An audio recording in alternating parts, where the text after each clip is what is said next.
Welcome to Kenton's videos. Enjoy the video. You begin by eliminating simple causes so you avoid wasted effort.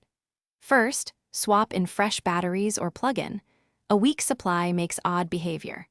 Once done, perform a soft reset by holding the reset button or removing batteries for 10 seconds to clear temporary glitches. Then make sure the calculator is in the correct mode and adjust contrast. A blank or garbled display is often just contrast or mode mismatch. These steps quickly rule out power and settings problems before deeper fixes. Next, take controlled action to restore stable operation.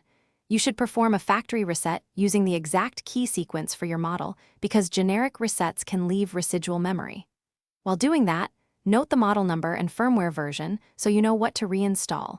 This matters because mismatched firmware causes crashes. Also, remove any external memory or accessories before updating.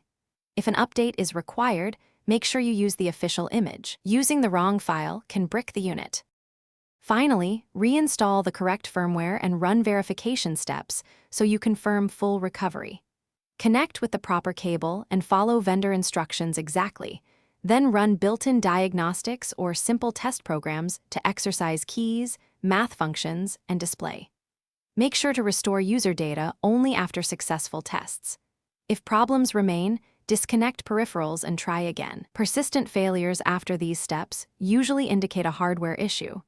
In that case, consult authorized service because continued DIY attempts can worsen the fault. Thanks for watching. Consider subscribing if we helped you.